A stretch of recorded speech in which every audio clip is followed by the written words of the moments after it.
have to tell you a funny story. Last night I hugged Genevieve and she said, I said, how is it going? You having a good time? And she said, I could do without the mosquitoes and the community. And I thought, that's weird. Community? Is she talking about us? And then it clicked, it was mosquitoes and humidity. So, thankfully, she actually wants to be in our community, so that's a relief. So, all right, well, I'm super honored to get to be up here hanging out with all of you guys this year. I never, ever take an opportunity like this for granted.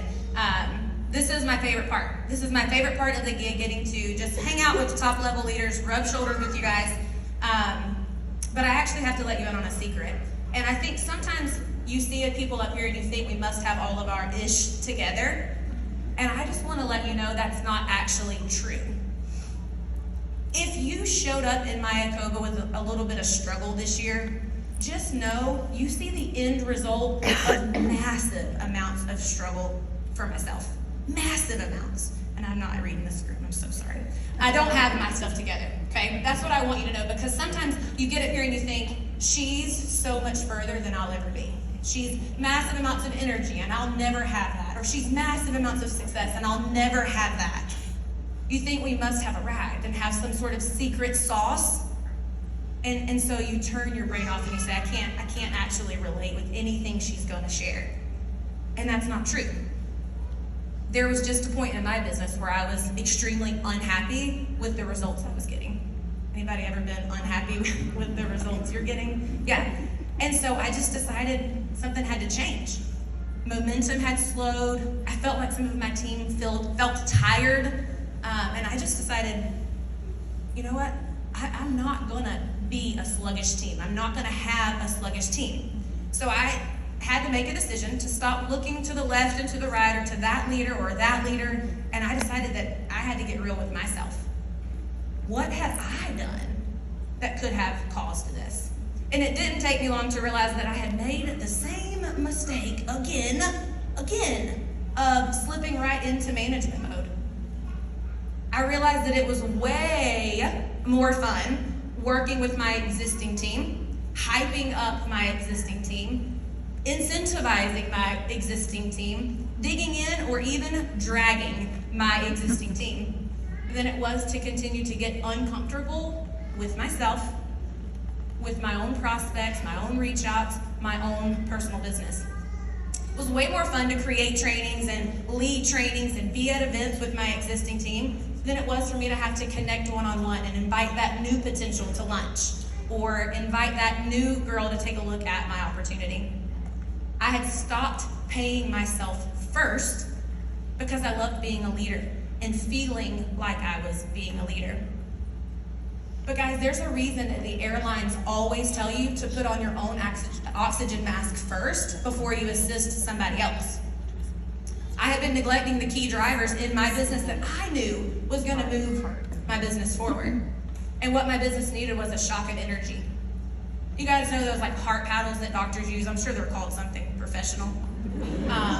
But they like yell clear and then nobody touches anything. What happens if you touch? I just need to know. Like, if you don't move your hand, do you get shocked? Yes, you do. All right, so that's why they all do that.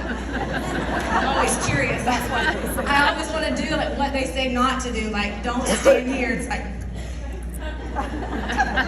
but that is really what I wanted to happen in my business. I just wanted, like, I was willing to be the energy if I could just figure out how to shock my team back into focus and clarity. And I decided that I had to create it. I had to create it for myself so that then I could give it to them. I think this last leaders retreat probably brought a lot of clarity to a lot of people and a lot of awareness to maybe some areas we had been neglecting in our own business as leaders. I know that there was some fear around the contest, and that for the first time some of us didn't hit the marks we had always been hitting, right? But let me offer a little different perspective here. It's okay, and it's exactly what can propel us forward, knowing what we know now. Knowledge allows you to make change. So is it unfortunate and sometimes uncomfortable to have that exposure in your business? Yeah, it's uncomfortable, but it's gonna be exactly what will allow you to change and move into this next contest even stronger. So newsflash for myself, maybe for you guys.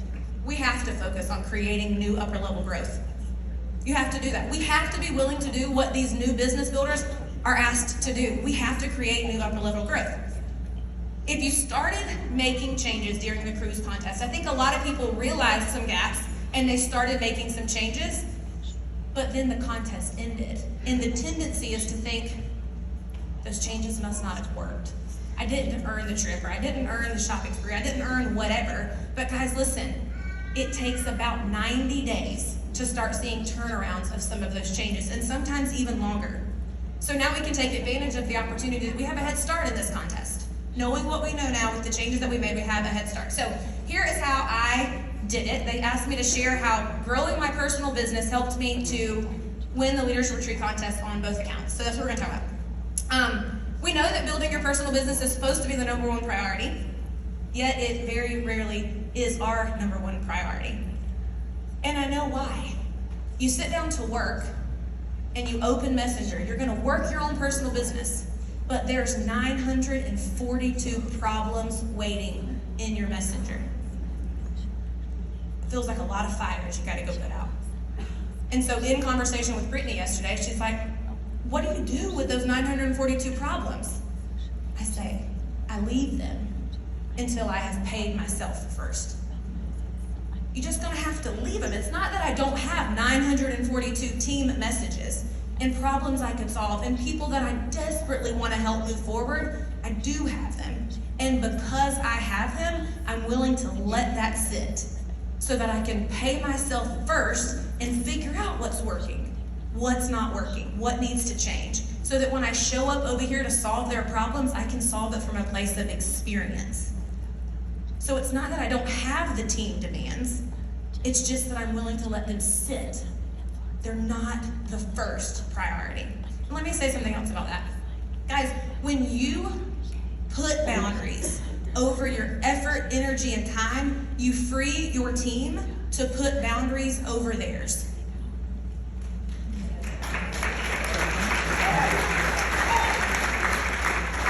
Some of the hardest lessons I have learned as a leader around boundaries have been on the receiving end of boundaries.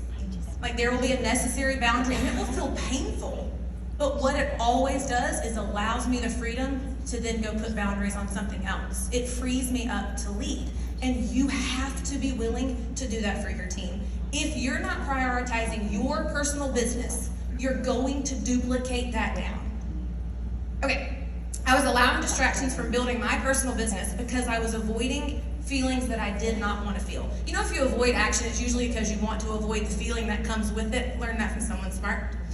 Discomfort, fear, rejection. Nobody actually enjoys feeling those things. I think people think I do. They're like, you just don't even care how you feel. No, I have those feelings. I just hate the feeling of being controlled by them worse than I do the actual feeling. So partnering with my existing team allowed me to feel the feelings we all want to feel. Productive and useful and like a leader. So I had to decide that the feeling of the dissatisfaction of staying where I was going to be worse than any discomfort moving forward. I knew that I had to lead from the front. So I became willing to grow and change. So the number one question was, why was building your personal business a good strategy? Well, because it has allowed me to spot leaky gaps. Like I call it leaky roofs. And the thing with leaky roofs is if you never look up at the roof, you don't see it just starts with a little water spot, right? And then it just gets bigger and bigger and bigger until eventually the whole freaking thing caves in. But when I focused on my personal business, I was like, oh, interesting, that's a gap. People don't know how to follow up about the business. Interesting, how do I fix that? So it allowed me to spot these things. It allowed me to realize that we had missing systems and missing processes. And I learned that if something feels cloudy or confusing to me, it most certainly feels cloudy and confusing to my team. So I had to take the time to figure that out. All right. I think moving into this contest, it's time for us to take our business by the reins and stop waiting for your downlines to go do what maybe we aren't even willing to do ourselves.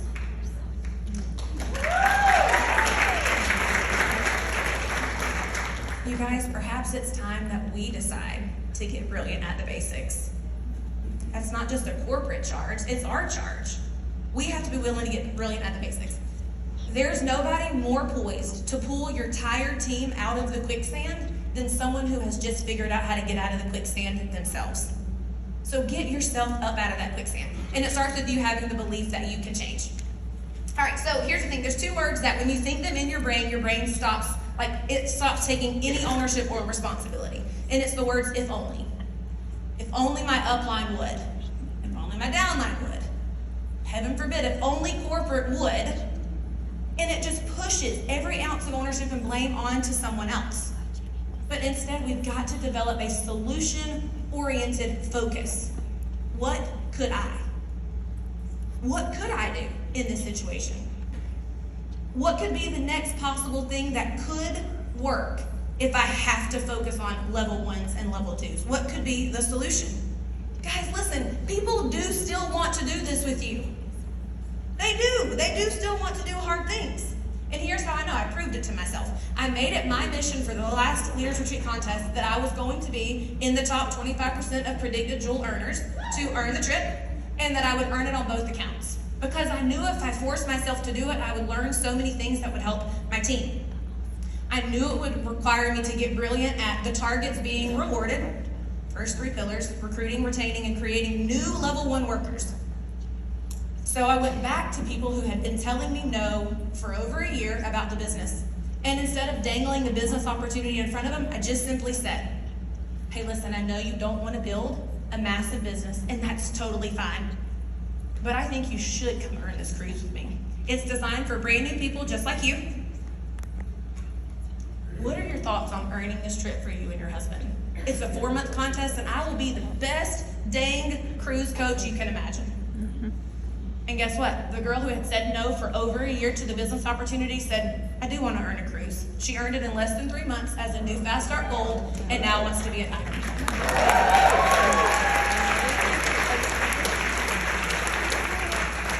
You guys, I have the same comp plan you have. I have the same products you have. I have the same company you have. I have the same mindset crap you have.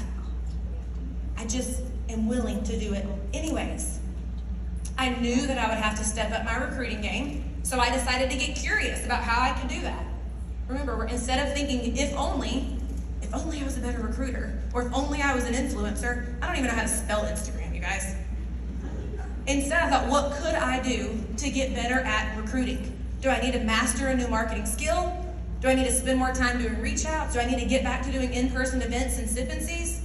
I was looking for solutions, found several options, and decided to do it all. Every single one. Every single option, I just decided to do it. I increased the number of people that I was sharing with every day. I increased the number of people that I invited to come see an opportunity. I got uncomfortable again and got on the phone to troubleshoot products, because keeping them is just as important as getting them. It's just a little less sexy. It's okay. I was willing to do that. I sent handwritten cards, and I have the worst handwriting, to new customers to thank them for ordering with me. I took strangers to lunch. It's the most awkward, but it works. It works.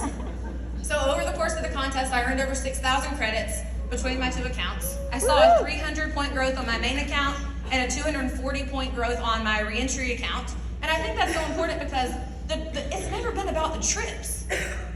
The trips are just little carrots along the way. It's always been about long-term, overall sustained growth. But it doesn't mean we can't have a little fun with the trips in the meantime. How did I do that? Well, one big way was that I enrolled 38 people in the contest. That's about 9 enrollments per month on average. And listen, I know folks who are enrolling 30 a month. So 9, we can figure that out. How could I increase my enrollments? That's what your brain should be thinking. How could I? Not if only. When I looked at the credits, 30% of my credits came from enrollments. I helped 6 brand new level 1s get started and rank up. And I know you guys are thinking, yeah, but what about your existing team? Did that mean you just left them on their own?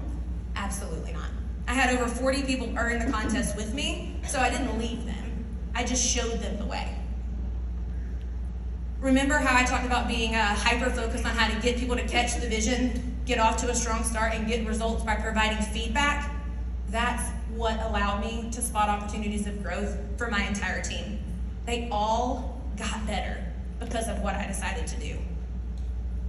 55% of credits came from retention. When you're leading by an example, guys, you're an inspiration to your team. People worry like, oh my gosh, well, what if they're not willing to do what I'm willing to do? They are. They are if they believe it's going to be worth it. When I'm right there with my team, experiencing the same things they are, experiencing the same objections, the same rejection, the same whatever, I can give better feedback, better support, and then I can continue to help them grow. I already told you guys. 21 people on my team earned the cruise with a guest, and another 20-something earned it with a buddy pass. My team retention, I hate this stat. 65% was my retention rate during the contest. Listen, we're working on it. Remember I told you spot those leaky gaps? We're going to get that 65% up. We have systems coming. Okay, here's what we did not do, you guys. We did not do a crazy amount of incentives. We did not do discounts or reimbursements on products. We didn't buy people stuff for them. What we did do, though, was cast vision for why this is a long-term strategy for their business and for their lives. The truth is just an added bonus. When they're making diamond pay, when they're making EVA money, they can afford to buy all the trips. They can buy all the cruises. They can take their whole family if they want. So I kept the focus there long-term. People are willing to do hard work. You know how I know? People enroll in Harvard every day. They become rocket scientists. They climb Mount Everest. That's hard, and people are willing to do it because they believe it will be worth it.